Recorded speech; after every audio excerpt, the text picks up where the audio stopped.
Morning. So my name is Jessie Sheehan. I am not a preacher. Just keep the expectations low for me, okay? Help me out a little bit. But I have been asked to kind of take you on a journey. So buckle up, because going on a Jessie thought train or train wreck is a wild ride, okay? So let's start with talking about the food giveaway. We've done that several times. I know I've shared how much it's changed me, how much God's worked with me. We talk about being Jesus in tennis shoes. I say Jesus in a Buick as we deliver. But I think it's really important for you to know that I'm not passionate about food until I start giving food away. It's one of those things that God's called me to do, and it's His passion, and through that, I feel Him, and I get very passionate about it. Back when we were doing, before COVID, and we were doing the food giveaway, and then because of COVID, everything kind of had to shut down, right? And we quit doing it. And I kept thinking, well, there's plenty of food out there. Everyone does food. There's plenty of food pantries. We don't need to do this. And then in the same breath, I'm like, why aren't we serving people? And I was really bothered by that. And I was moved. God called me to do something about it. So that's when I came forward and said, hey, I want to help. And Kelly says, great, here you go. Bye. And not to call you out or anything, but, that's kind of what happened. And we started with 50 boxes, and we partnered with the Wings of Hope, the Widows Ministry, and they had a list, and I called, and there's qualifications because of how we get our food. And so I was making all the phone calls, and I had a list, and then they would show up, and we'd get our 50 boxes together, and we delivered some, and people just kept showing up, and they would be like, I need a box. Well, you're giving away food. I need food. And I'm like, I have 50 boxes, and I have 50 names on this list, y'all. Like, I'm sorry. And I would turn around to Melanie and say, hey, how many boxes do we have left? 47. I only have 46 people on my list. Okay, here's you a box. And how many times did that happen? Like over and over, every week after week. And so we finally grew to where we are today. We do 264 boxes every month. And we no longer take a list. People just show up. And I used to stress about it. Oh my gosh, I don't have enough food. What's going to happen? And God kept saying, child, I don't need your help. Just show up. And so I don't stress that anymore. I used to be a nervous. I can't tell you how many times I called Jessica on a Thursday and be like, I need you to pray for me. I can't handle this. And she's like, of course you can. You can pray for yourself too. But she prayed for me, and and we made it through. But now it's we've had so much help. It's not just Journey Church. It's truly the community, and that we have been the platform for that. We have, we don't really do a jail ministry, right? Lies. We do jail ministry every month. We have the road crew that come out, and they pray with us, and they see us treating them well, and they get to serve others. It is so healing for somebody to have the power of God go through them to use them as a vessel to help somebody else, okay? So it heals them. We have the guys from Mosaic that come out. And again, it's such a healing process for them. When they get through with Mosaic and they're out on their own, they will still stop us in the street and say, you have changed my life. No, I didn't. I gave you the opportunity to serve God. That's all we're doing, is we're giving you an opportunity to serve. So, and we also have 5-6 different churches. People that don't go to church here come here to serve. We have clients that will start lining up at 10 o'clock in the morning. Guys, our truck gets here about 10. And I'll look over and we'll have 2-3 cars lined up. And I'm walking over to them going, guys, we don't start till 1. Like, you're wasting your time and your gas. Well, yeah, but I want to be here. So then they started working for us. Like, well, if you're going to be here and everyone's going to line up after you because, you being here says that, it's time for food. So they start lining the cars up for me. They get out of their car and come help beg. What we're doing is important. It's needed, and it's appreciated. So then we talk about delivery. We have 130 to 140 people that we deliver to. I don't know of another church that's doing that.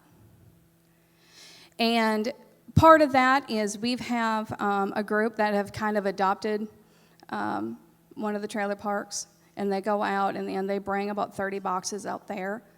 We have clients that used to be in line, and they'd come up and they get 4, 5, 6, 7, 8 boxes. They're taking a delivery list. And then they said, well, can I just come when the delivery drivers come? I'm going, absolutely. So the people that we are serving have developed their own delivery list. They have taken it and gone with that. What we do is important. And through it all, God has been faithful. He has been faithful. I'm nothing special. I'm just a child of God trying to make it through every day. I just try to be obedient. And so while I used to worry that we don't have enough food or, is the weather going to be good, I don't do that anymore because God has worked with me on that. Now it's, hey, Jessie, the truck's not here yet. What are we going to do? Well, I guess we're going to wait until it gets here. Then we're going to box up some food and feed some people. Well, Jessie, you know what? We don't have enough guys to help today. What are we going to do? I guess we're going to box up some food and we're going to feed some people? Or, oh, it's really cold out. What are we going to do? We're going to box up some food and we're going to feed some people. And it just always works out. I mean, there's been a time where I was literally looking around going, oh, Lord, I don't have enough help. Last month, in fact, I was like, hey, when Mosaic wasn't able to come, we need some strong men. God, I don't know what I'm going to do, but I'm here. This guy rolls up in a work truck, and he's like, what are y'all doing? So we're doing a food giveaway. We do this every month, yada, yada. This is when we start. And he's like, oh. I said, we could do some more help if you want to help. I ain't afraid. And he's like, you know what? That sounds like a good idea. Let me go drop this off, and I'll be right back. Yeah, I'm not going to see you again. No, he came. He worked all day. I don't even remember his name. God provides. He is faithful every time. So, hold on, I got off on a tangent. This is why I don't do a PowerPoint. Just saying. I told you I might. So I can tell you that being Jesus in tennis shoes changes you. It changes you. It's an opportunity to help somebody else, and it's literally showing them the love of God. So our typical food box will be tuna, canned chicken, applesauce, rice, some chili, a can of stew, peanut butter, macaroni and cheese, green beans, spaghetti noodles, some sauce, oatmeal. Hopefully we have some meat that comes with the USDA program. Sometimes we get some extras. And then we always have a lot of fresh produce because first I can usually order it, and second, the second harvest they have free pallets, and our driver, who's amazing, knows that if you bring to Journey Church, we're going to deliver it to people. We're going to make sure it gets out there. And so he always loads us up with a bunch of free stuff. So even on the months where I'm like, we don't have a whole lot, we end up with a whole lot. And it's been good. God is faithful. So we get our food through 3 programs, okay? We have USDA, and that's the program where we say, hey, I need to get your name, your address, how many people live in your house, and your monthly income, because we need to ensure that the people that are getting this food need it. I'm also going to tell you, in the 5 years I've been doing this, not one time has someone come to me and says, Jessie, I need your food box, who didn't need it, who didn't qualify, okay? And don't get me started with, well, people abuse the system. Y'all, if they're going to abuse for food, that's fine. They can have my applesauce and my canned chicken. Like, come on. So then we get a program, and this has only been the last 2 years, where there's a grant through Second Harvest, and we're included in that, and so we get food for free. And it used to be when we first started, I would have 8, 9 pages on the computer of food that I could get from the USDA program, and that's all we needed. Well, the USDA program, and that's federally funded, okay, doesn't have that much anymore. The last time I ordered, I had 3 items from the USDA program. But we've had this grant, and so that's where the majority of the food that we're giving away comes from. We're not paying for it. We pay $65 to have it delivered. We're not buying food. If I had to buy food for $264, it was going to be about $3,500 for us to buy that every month. And then we have the free stuff that they give us. So that's 3 sources that we get all through Second Harvest, okay? So right now, what I'm seeing is that, and it happened last year for a little while where the food got really scarce, but God is faithful, and he always brought us through, right? I also believe that he gave me a brain. He gave us gifts and talents, and sometimes he needs you to figure it out, right? Sometimes it's manna coming down, and sometimes it's the path you need to follow. So right now, here's what's going on nationwide, okay? Funding is being cut. So that grant that we've had, it ends. June is the last month that I can order from that. And USDA, its funding stream has been cut. There was like 24 semi-trucks that were not delivered of food from the USDA program because of funding cuts. That was last month. Now, is Second Harvest going to work on it? Absolutely. That's an organization that is only concern is helping people get food, okay? So, I know that they're going to work through it. I know that this is just a passage of time, but I also know that I have failed you. I have failed you because it's our job to take care of people, and I have put all of our eggs in one basket. All of our food is coming from Second Harvest. So I have been stressed. I've been stressed. And this isn't I know God's going to come through. This isn't what he's been working with me on.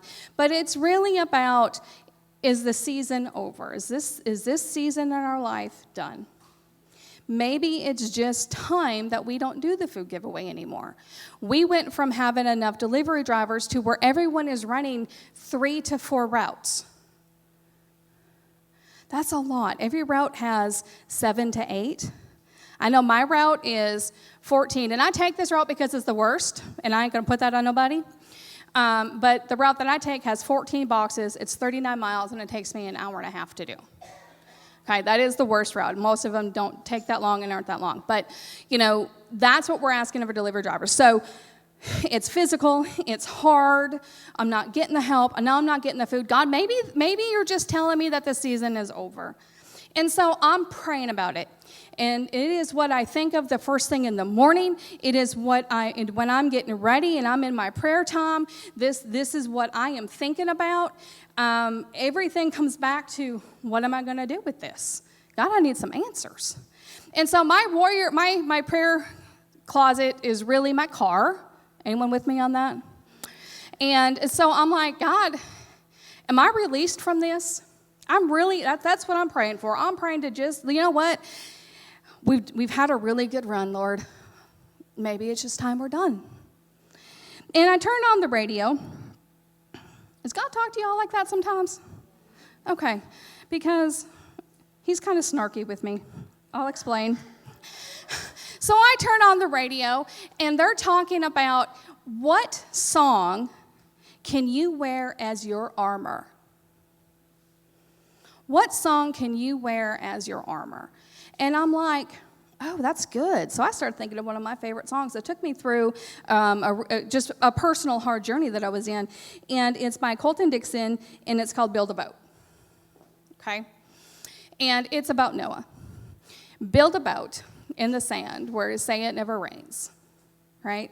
And I'm thinking, that's my armor. My armor is being obedient like Noah. That's my armor. And one of the lines in this song is, do whatever it takes. And God said to me, really? Whatever it takes, Jessie? Because I'm pretty sure you were just complaining to me. So I had to think about Noah. And, we know that story. And the message from that story is be obedient. Even when people laugh at you, even when God doesn't talk to you, if he has called you to do something, maintain that path and you shall prevail, right? Well, let's think about that for a minute. Because the other thing I get from that is as long as I'm being obedient, let it rain. Let the storms come. Because I'm building a boat like you told me to. And I'm going to be safe, okay? But let's think about that for a minute. Noah was told to build a boat. This boat, hold on, I can look it up because I'm going to get it wrong, is 450 feet long. That's longer than a football field. 75 feet wide. 45 feet tall. It had 3 decks. And God said, you're going to have to, you and your sons and his wives, they can come, and 2 of every animal, a male and a female, are going to come. And you need to have them all on this boat, plus food and provisions, because you have to provide for them while they're on this boat. And Noah said, I got you. Can you imagine now if God came down here today and said, hey, I need you to build me a boat. That's huge. We're obedient. Yeah, we got you, God. But hey, first, I need a really big air-conditioned area to do that in. You need to get me some lumber because I ain't see no trees right here. And I need some power tools. And then we'll get your boat done. Oh, and by the way, I need a checking account to buy all this stuff with. Okay? Is our obedience conditional?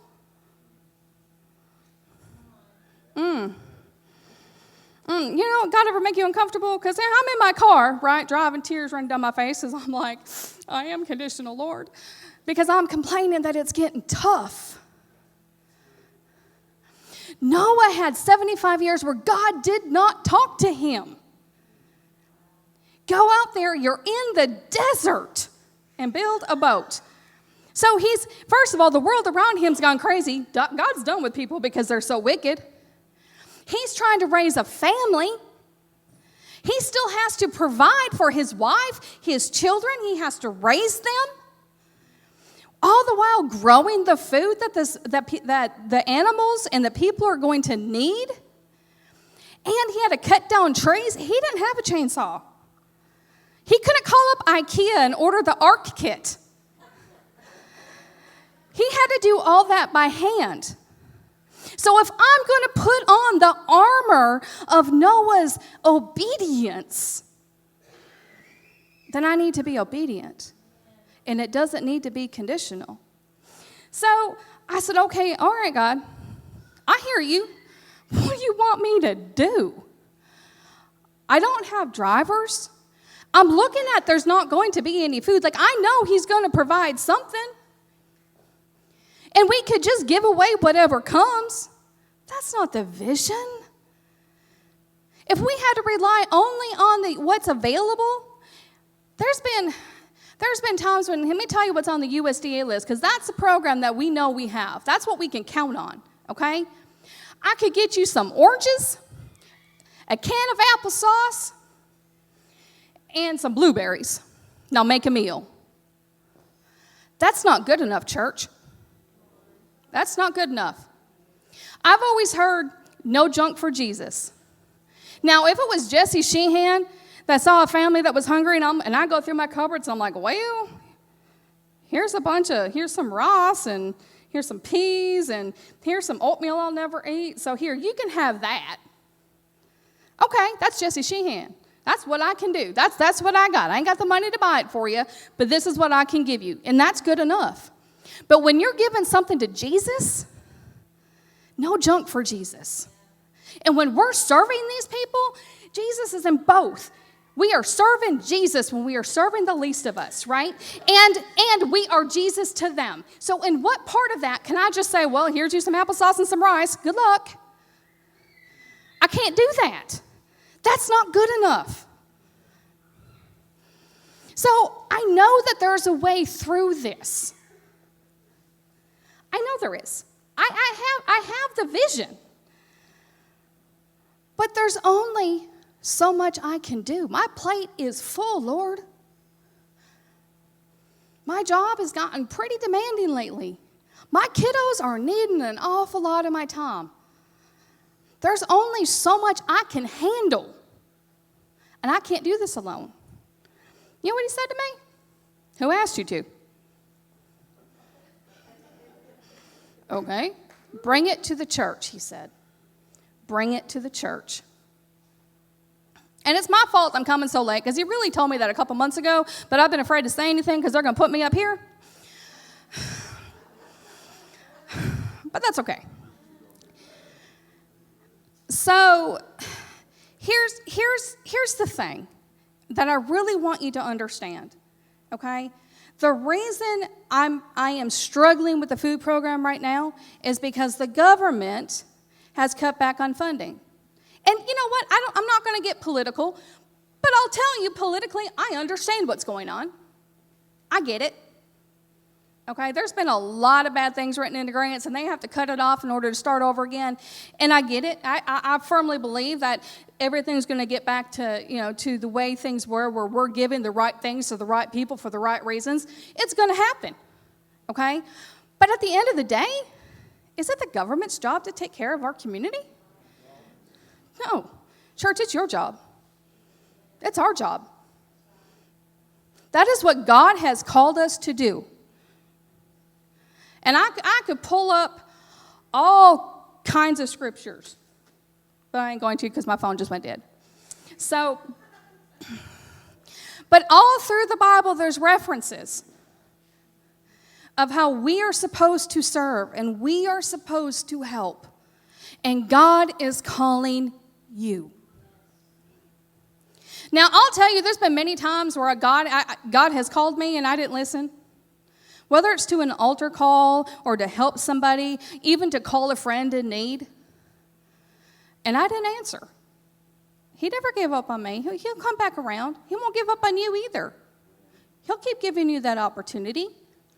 And I'll also tell you that nobody in this room is powerful enough to derail God's plan. So if he calls us and we don't answer, his plan's still going to happen. It will. But I don't want to miss that blessing. What I feel when I start talking about the food giveaway, like I said, personally, I'm like, there's all these things out there, yada, yada. But see me on that day. Like, I'm a different person. I'm excited to help.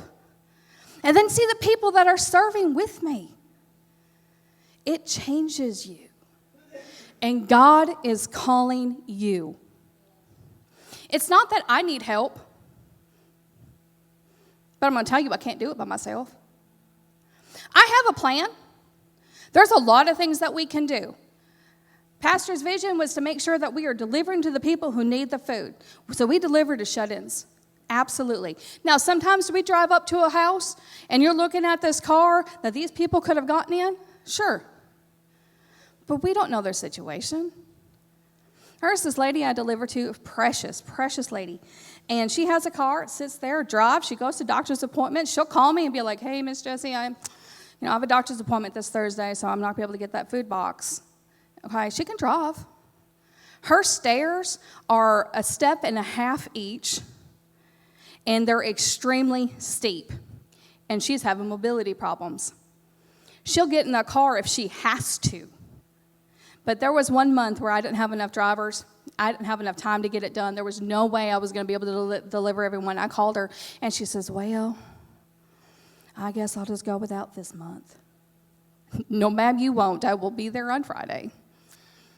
Because, and that's the situation a lot of the people that we serve face. There are times I go out to a house, and I'll get frustrated, y'all. I get ugly. Like I load up this car, and then I drive somewhere, and I grab all these bags, at one time, because, I'm not coming back to the car twice. So here I am with, about 50 pounds of food I'm carrying up, and I had to go to the second floor, only to find out that was the wrong building. They wrote down B. It was supposed to be D. So I go back down. I find it. I go to the other building. All this food, carry it up the stairs. I'm hot. I'm sweaty. I'm on my first delivery list. I've already had 2 that weren't home. And I get up there, and I'm pounding on the door. They didn't answer. I'm grumbling. I go down. I get mad. I grumble. And then the next one I go to, I'm like, this person better be home. Now I'm ugly. I'm knocking on this door, and I hear a really weak, come in. Oh, come in. Okay, hi, Journey Church. Yeah, can you put that on the counter for me in the kitchen? She's laying in a hospital bed by herself. So, yes, ma'am. I go in her kitchen. Want me to put this frozen up for you? Oh, if you could, please. Open that freezer. She needed what we had. She needed it. I won't judge someone because they have a car. If someone says they need delivery, I will ask them. I'll push back a little bit. We have delivery drivers that are taking their time, their energy, their gas. If you can get here, I need you to come because we're short. But if they say they need it, we're going to deliver it. I got off on a tangent again. Told you I'm not a preacher, y'all. So as far as the vision, what I would, if I got to just choose it, and I wasn't worried about whether or not we had the budget, which God tells me it's his bank account. He'll figure it out. But my vision is to provide a meal. Just having whatever junk's laying around is not good enough. No junk for Jesus.